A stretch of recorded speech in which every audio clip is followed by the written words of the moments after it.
नमस्कार, मी प्राजक्ता.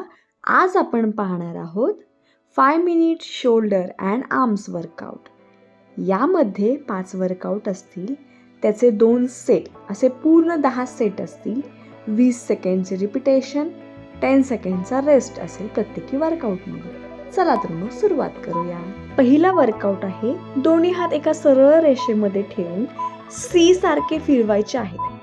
वरती आणि खाली दोन्ही बाजूने समान फिरवायचे आहेत.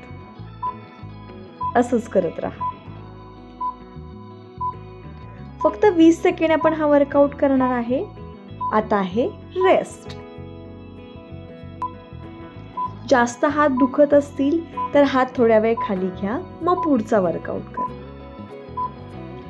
आता दुसरा वर्कआउट आहे, दोन्ही हात खांद्यांच्या लाईनला ठेवायचे आहेत.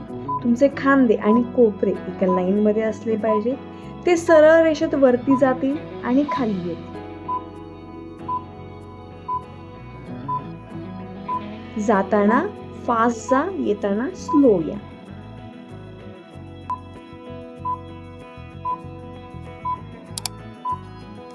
असे व्हिडिओ तुम्हाला अजून बघायचे असतील तर चॅनलला सबस्क्राईब करा.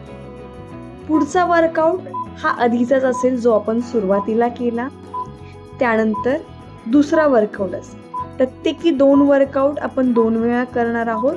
मग तिसऱ्या वर्कआउटवर आपण जाऊ. ते पण तिसरा चौथा वर्कआउट 2दा परत करू. रेस्ट. खांदे खूपच दुखायला लागले तर आपण असे या पद्धतीने शेक करू शकतो. तर दुसरा वर्कआउट आपण रिपीट करतो. हे करत असताना वरती जेव्हा आपण हात घेतो तेव्हा एल्बोज बेंड नाही झाले तरी चालतील, काही प्रॉब्लेम नाही.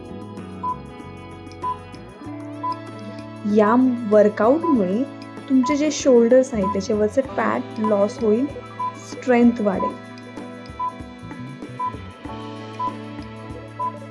आता तिसरा वर्कआउट आहे, दोन्ही हात मानेवरती ठेवायचे, फिंगर्सला क्रॉस करायचे आणि एल्बो एकमेकांना टच झाले पाहिजे. तुमचे कोपरे ते एकमेकांना जोडले पाहिजे.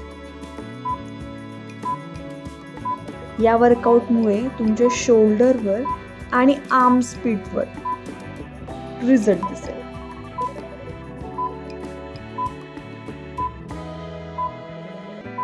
आता चौथा वर्कआउट आहे, हातांच्या बोटापासून कोपऱ्यापर्यंत पूर्ण हात जोडला पाहिजे, नमस्कार सारखा.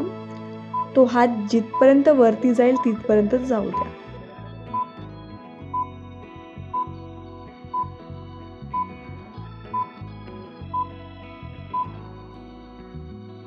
रेस्ट. आता आपण परत तिसरा वर्कआउट हा दुसऱ्या वेळेस करणार आहे.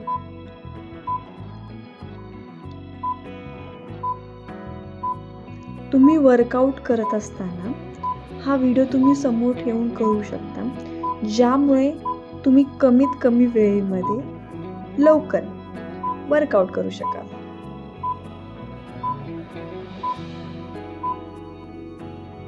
गुड. आता आहे चौथा वर्कआउट.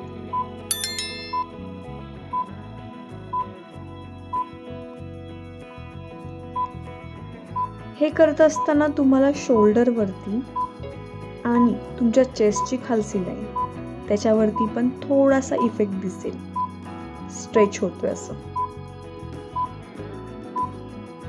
खूप छान करताय, करत राहा. हात दुखत असतील तुमचे पण ट्राय करा, कंटिन्यू करायचं, कारण फक्त आपण 5 मिनिटात हे वर्कआउट सगळे करत आहोत. त्यामुळे आता पुढचा वर्कआउट आहे, दोन्ही हात सरळ ठेवायचे आहेत, पुढच्या बाजूला घ्यायचे आहे, पुढे पुढे पुढे. जसं आपण हवा देतो त्या पद्धतीने.